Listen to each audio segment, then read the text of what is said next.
I think it's something deeper than that. I think he don't want that Bivol rematch.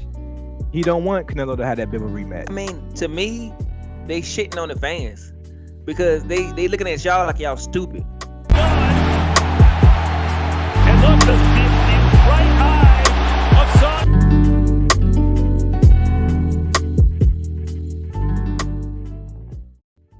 Yep, man, you know what time it is, man. This is your favorite channel, man, CTB. This is Chin Tuck Boxing. I'm your boy, Jay Slay. So what up to him, man? What's up, everybody? Thanks for tuning in. You are tuning into a segment we call Chin Check, and we most definitely going to check your chin with this one, because they checked my chin when I just finished reading it.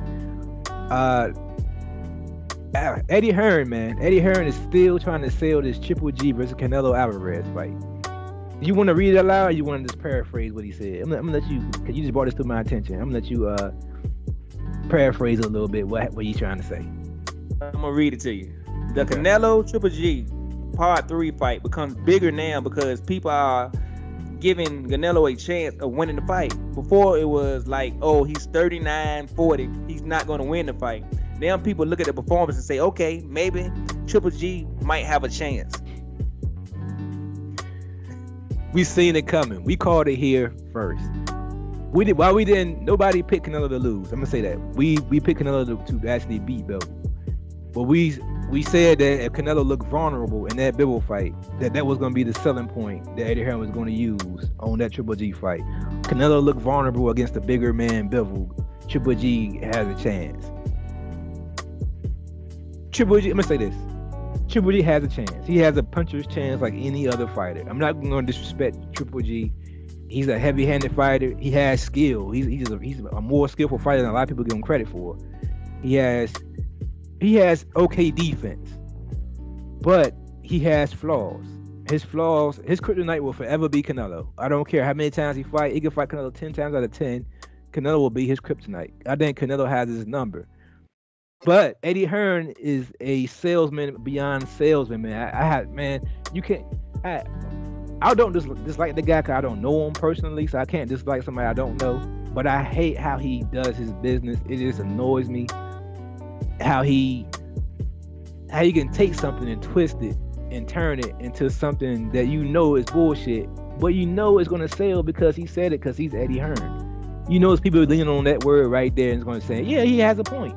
You know, he did look kind of suspect against Bivol. You know, maybe Triple G does have a chance. What they failing to mention is Triple G just struggled this last 2 fights with unknown people, with people we had no idea who they were. He went to Japan, and yeah, he got a knockout, but he struggled against a guy who I can't even remember his name right now. So, what you think about that? What you think about that, man? What you think about them now trying to sell? They're pretty much using Canelo loss as a selling point instead of trying to use Triple G's win. Does that tell you something? Yeah, I mean, to me, they shitting on the fans because they looking at y'all like y'all stupid. Because we told y'all before, when this fight was being made in that 3-fight contract, we said that Triple G fight was not a good fight. It was not a competitive fight at this stage. That Triple G best days will pass him. And then during that time, Eddie Hearn didn't say that. He was selling it like it was the 3rd fight. It was going to be a great fight and that they needed to fight one more time to prove who was the best. But now that Canelo has lost, now he's admitting that, oh yeah, most people say he was 38, 39. He had no chance. He couldn't beat him. And now it's an interesting fight. So for the last 3 months, you've been fucking us. You've been feeding us bullshit for the last 3 months, making us believe that it was a chance. But now that you found out that he lost to Bivol, you got to spin it and then actually tell the truth and say, oh, he did lose. So now maybe Triple G do got a chance. That's bullshit to me. Like, you knew from the beginning this fight was trash. Like I said, even if they fight now, it's still gonna be trash. Like I said, Bivol at 175 and Triple G coming from 160 is not the same. He gonna beat the shit out of Triple G. Like you said, no disrespect to Triple G, he got a punch and chance. And like I said, he's a great technician at cutting off the ring. He's a great champion, but it's levels to this. And like you said, the man's coming from 160 and gonna have to fight him at 168. Once again, I guess he's chasing greatness too, right? But anyway, Eddie Hearns, man, it's just he a character. He can sell, but he got a lot of bullshit with him, and y'all need to start looking at it and stop acting like you don't see it. I see another light. I'm gonna tell you something. I just thought about while you were saying this. I think it's something deeper than that. I think he don't want that Bivol rematch. He don't want Canelo to have that Bivol rematch. So now he's throwing Triple G's name in there, trying to avoid. Think about it. We've been hearing recently that Bivol saying, yeah, he will go down to 168 to fight Canelo. Now they running with that idea. They took that. I don't know why Bivol said that. He knew they was gonna hold his feet to the fire when he said it. But now the media are trying to spin a Bivol who just beat him at 175, dropping down to 168 to fight for Canelo's undisputed belts. That is what they're going to expect. But I think even at 168, in my opinion, after seeing what I saw, I think Canelo will have problems with Bivol still at 168, in my opinion. It's just a style, man. It's a style matchup. Just because he dropped down in that weight, he's going to rehydrate back up again anyway, and he's still going to have the same reach. He's still going to have the same fight style. He's still going to throw the punches and bunches that Canelo was having issues with. So I think if you Eddie Hearn, you know this. You smart. You a businessman who's known for having your fighter duck fighters that you know they're gonna lose to. Joshua versus Wilder. You're used to knowing how to pick and choose opponents and when not to fight them. So in my opinion, you are only throwing Triple G's name in there still because you know that that's a good fight, selling fight right now, and you know that you trying to find an option to have for Canelo to not fight Bivol again. You trying everything. You will even bring up Jermell Charlo name right now. I guarantee you, even though he's at 154, people are saying now that he has a chance to beat Canelo. People are bringing up Earl Spence name, who's at welterweight at fighting Canelo. You pretty much seeing the casual media bringing up everybody's name except for Bivol because they know that Bivol probably has Canelo's number. So this, in my opinion, is just another way for Eddie Hearn to sneak out the back door with a fight that he knows is too dangerous to try again. What you think about that? I think you hit it right on the button, man. Like, I think what I said and what you said is pretty much what Eddie Hearns is thinking, man. So I just hope that people can read through the bullshit, man, and realize what's going on. And like I said, if the fight gonna be made with Bivol at 175, I don't want to see it at 168. You the man there. If you beat him, you can call the shots. I don't want to see him at 168. You don't have to give in to Canelo. He got to come see you. He need to revenge his loss and get that get back. So hopefully they'll do Bivol right and get that man to fight at 175, or either he can move on and fight other guys at 175 to try to unify, and he can try to fight Triple G, which I have no interest in. But hey, it is what it is. One final question before we change the subject. One final question, since we're on the topic of Bivol going down to 168.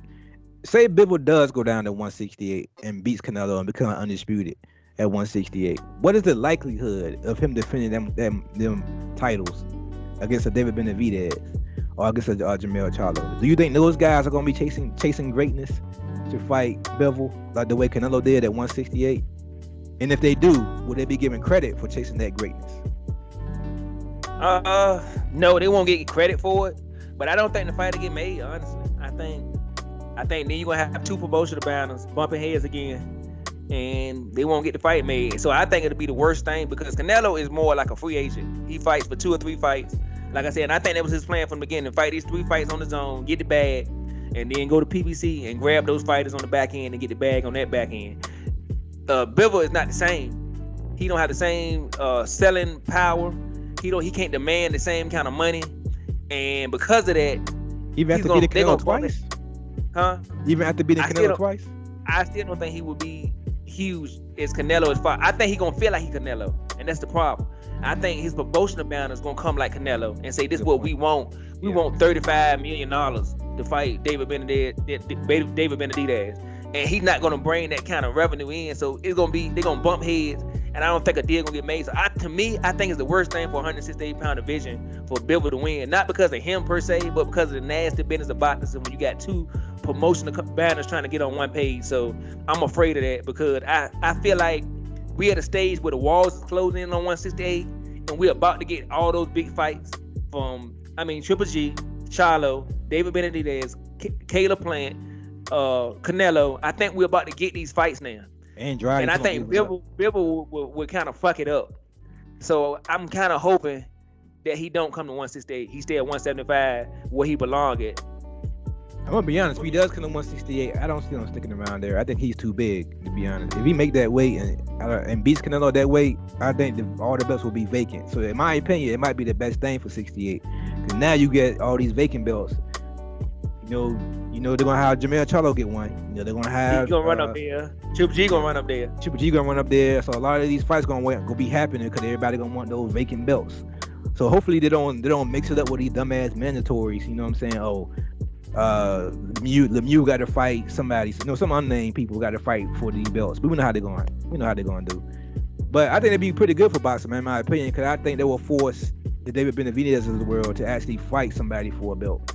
And Jermell Charlo will have to fight for a belt. And then if they want to unify those belts, they have to do it. And then it ain't just Canelo Alvarez who's holding these belts hostages. You know what I'm saying? I think it'd be better for the division, in my opinion. But with that being said, man, you got anything else you want to add to this topic? I think we covered it all. With that being said, man, this is your favorite channel, man, CTB, Chin Tuck Boxing. I'm, of course, your boy Jay Slay. Say peace to him, man. All right, everybody, remember to like, subscribe, hit the notification button, comment. You know why? Because we love boxing and you love boxing. But most of all, God, peace and love, and we out of here. Take care.